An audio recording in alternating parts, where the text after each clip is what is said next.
দর্শক আমন্ত্রণ জানাচ্ছি ডেইলি সিটিজেন ভয়েসের পর্দায়। আমাদের সাথে রয়েছেন অভি আহমেদ, রাজশাহী মহানগর স্বেচ্ছাসেবক দলের যুগ্ম আহ্বায়ক। কেমন আছেন আপনি?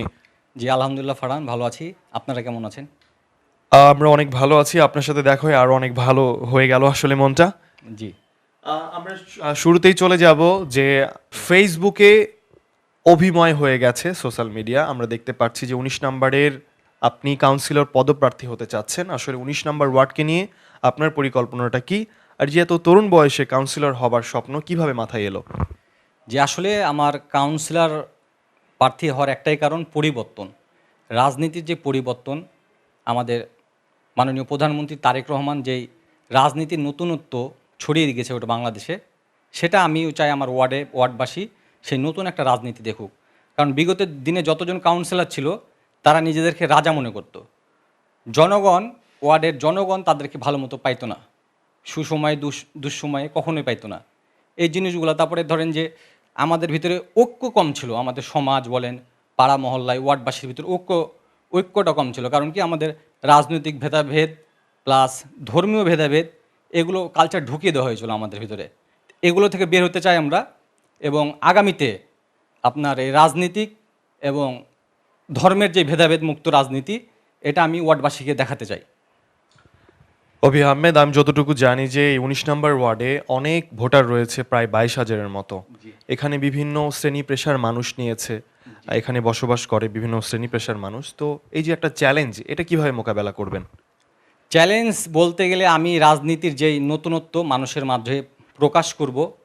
আমি প্রত্যেকটা কাউন্সিলর প্রার্থী বলে পরিবর্তন চাই। কি পরিবর্তন চাই সেটা আগে জনগণকে দেখাতে হবে। আমি জনগণের কাছে যখন যাব, ঠিক আমি কি পরিবর্তন চাই এটার একটা ইশতেহার আমি জনগণের কাছে দিয়ে ভোটটা চাইব, যে আমি আগামী 5 বছরে যদি কাউন্সিলর হই এই পরিবর্তনগুলো আমি করব। নতুন নতুন আইডিয়া এবং আমাদের এই ওয়ার্ডকে গুছানোর জন্য আমি বিভিন্ন দেশ থেকে নানান রকম পরিকল্পনা নিয়েছি, যেগুলো বাস্তবায়ন করার চেষ্টা করব ইনশাল্লাহ, আমি যদি ওয়ার্ডবাসী আমাকে কাউন্সিলর বানায়। আপনি বলেছেন আপনার পরিকল্পনা রয়েছে ওয়ার্ডকে নিয়ে, তো সেই পরিকল্পনাটা কি আমাদেরকে বলা যাবে এবং আমরা আপনার জানানোর মাধ্যমে আমরা ১৯ নম্বর ওয়ার্ডবাসীর কাছে তুলে ধরতে পারবো? জি ফারহান, আমি অবশ্যই জানাবো। তার ভিতর আমি যেহেতু পরিকল্পনা একটা একটা গেম, আমি দর্শকদের সামনে তাও কিছু উপস্থাপন করছি।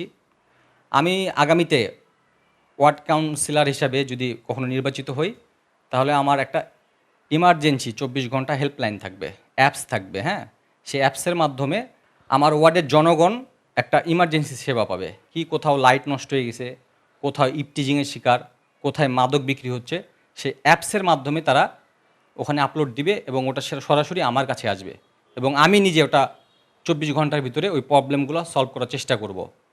তারপরে আমাদের এই নারীরা দেখা যায় কাউন্সিলর ভোটের সময় তারা প্রচুর রাস্তায় দেখা যায়, আমার মা বোনেরা রাস্তায় কাজ করে, কিন্তু এই রাজনৈতিক ভোট শেষ হয়ে যাওয়ার পর তারা কিন্তু বেকার হয়ে যায়। তো আমি আমার মা এবং বোনদের জন্য ওয়ার্ডের একটা পরিকল্পনা করেছি আগামীতে। সেটা হলো আমার মা এবং বোনেরা যেই কাজে দক্ষ তারা সেটা আগামীতে আমাদের গোটা শহরকে দেখাবে।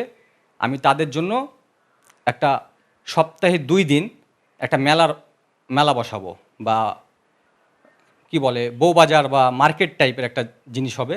সেখানে আমাদের ওয়ার্ডের সমস্ত নারীরা স্টল বা দোকান দিবে। সেখানে তারা তাদের যেই হ্যান্ডক্রাফট বা তাদের রেসিপিগুলো ওখানে বিক্রি করবে, আর আমাদের শহরের মানুষজন এখানে এই মেলায় আসবে। এটা যদি ভালো ফলাফল পাওয়া যায় এটা আরও কন্টিনিউ হবে, সপ্তাহে 3 দিন 4 দিন হতে পারে।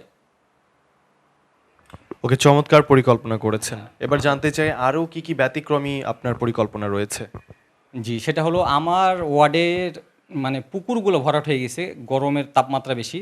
সেই ক্ষেত্রে গ্রিন ওয়ার্ড হিসাবে গড়ে তোলার জন্য আমি আমার ওয়ার্ডবাসীর কাছে একটা চ্যালেঞ্জ থাকবে। সেটা হলো যে যত বেশি গাছ লাগাবে প্রতি মাসে তার কারেন্ট বিল ফ্রি করে দেওয়া হবে।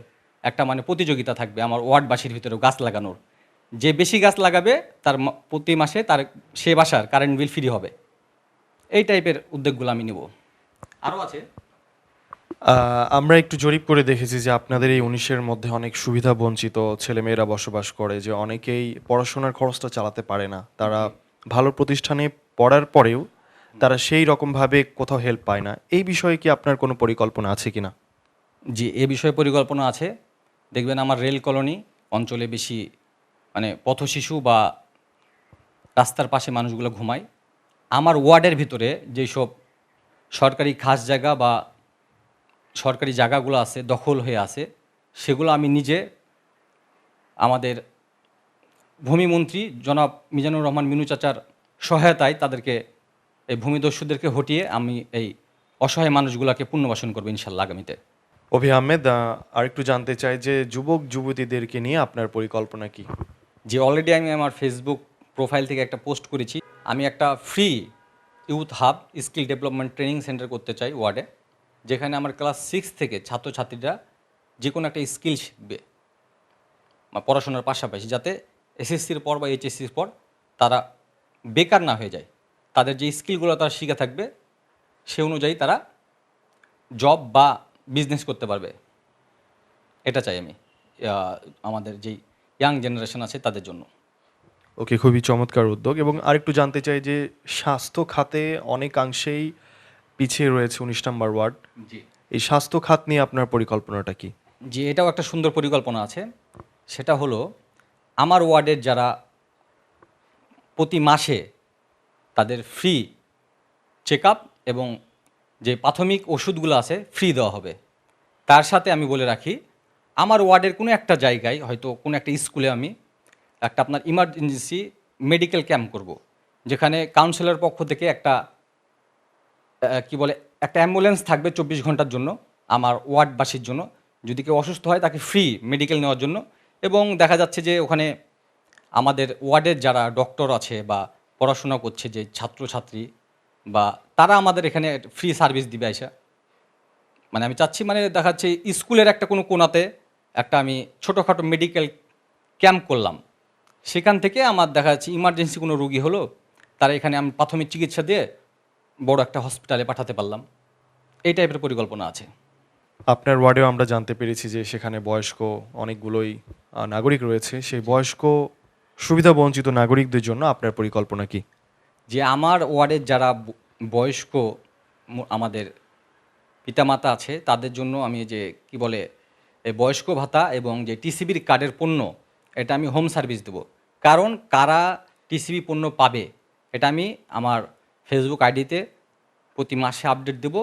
এবং তাদেরকে যেন আর কোনো কষ্ট করে এই লাইনে দাঁড়িয়ে থেকে এই টিসিবি পণ্য কালেকশন না করতে হয়, আমি আমার যেই স্বেচ্ছাসেবী টিম থাকবে তাদেরকে দিয়ে স্বচ্ছতার মাধ্যমে তাদের বাসায় আমি এই প্রোডাক্টগুলো পৌঁছিয়ে দেবো, এই সুযোগগুলো।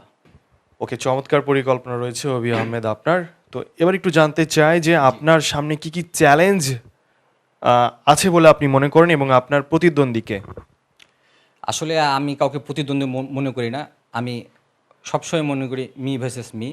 আর আরেকটা কথা সেটা হলো চ্যালেঞ্জ বলতে গেলে টাকা। হ্যাঁ, আপনারা সবাই জানে যে কাউন্সিলর ভোটে অনেক টাকার দরকার হয়।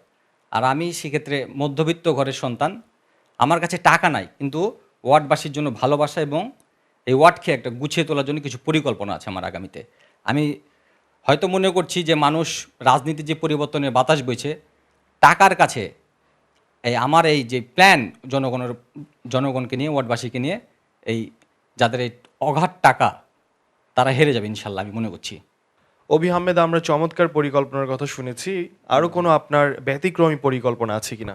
যে আছে সেটা হলো আমাদের ওয়ার্ডের সবচেয়ে বড় যে প্রয়োজন সবচেয়ে বিশেষ করে এখন সেটা হলো কবরস্থান। এটা শুধু আমার ওয়ার্ড না, এই চন্ডিমা থানার আন্ডারে কোনো কবরস্থান নাই।